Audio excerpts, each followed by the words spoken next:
Welcome back to Born to Praise TV channel. We are created to praise and worship God. Sa Juan Kapitulo 6, 35 hangtod 37. Ako mao ang pan nga naghatag sa kinabuhi. Ang muduol kanako dili na gutumon, ug ang mutuo kanako dili na uhawon. Ang muduol kanako dili ko gayon isalikway. Muna mga igsoon, kung gisalikway man ka sa imong mga higala, kung gisalikway man ka ni bisan kinsa apan diha sa Ginoo, walay si bisan kinsa nga mahibilin, walay si bisan kinsa nga isalikway, tungod kay matinud-anon ang Dios sa iyang pangasahan. Manindog ta mga igsoon, kung sa atong pagbarog, paluno na to kanunay ang pagkamaayos sa Ginoo, handong mo na to kanunay ang pagkagamhanan sa Dios. O sa imong pagbarog, muduol ta diri sa talad aron kuhaon nato ang pan nagsimbolo sa lawas ni Kristo nga pinaagi sa iyang mga labod. Kita na nga ayo ug atong imnon ang kupa na nagsimbolo sa dugo ni Jesus Christ, na pinaagi sa mga dugo ni Jesus Christ na mibuhagay dito sa krus sa Kalbaryo 2,000 na katuig ang milabay. Ang imong mga sala, ang akong mga sala, ang sala natong tanan, pag-asal sa Dios kung pasayloon. Kinsa man ako para kanimo, na dili mapakyas, bisan kanus amo pasaylo ka.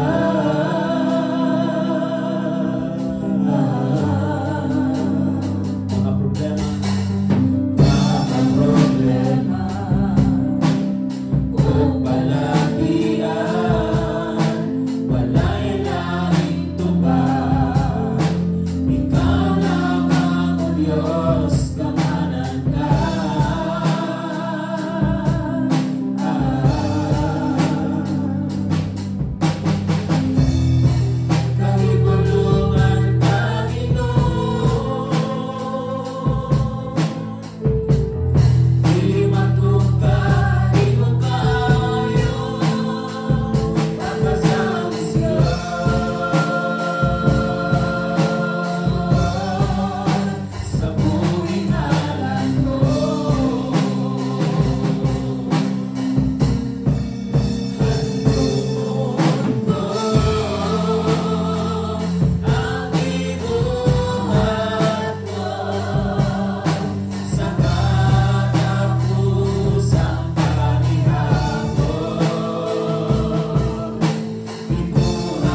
kini among mga pag-ampo ilitok sa among ngabil o gibatin sa among mga kasing-kasing usa ka pagigpulong diha sa mga pag-awit gipadayag diha sa imong trono grasya nining orasa anining ulahing mga adlaw Ginoong Dios himo ang templo ang among mga kinabuhi aron walay kunot buling ug mansa nga makaplagan kay sa imong pagbalik ganahan ka nga kami may mong putli ug dili sa lawayon diha sa imong atubangan. Salamat balang Espiritu nga kanunay nagkumbiktar sa among mga kasing-kasing aron among padayonon Ginoong Dios ang kalayo nga naa sulod aron sa kanunay Ginoong Dios mahipalgan mi diha sa among pagpangalagad diha kanimo. Salamat sa imong pag-remind kanamo nga diha sa imong trono grasya among ipahiubos ang among mga kaugalingon kay kontra nimo Ginoong Dios ang mapaytason ug hatagan nimo grasya Ginoong Dios ang mapausanon. Dalaygon ka sa walay katapusan kanimang dugog ug himaya among gihatag diha kanimo. Sa pangalan ni Ginoong Hesus nga imong buktong anak among manluluwas o Ginoo. Ang tanang mga anak sa Dios mingon. Amen o amen. Hallelujah.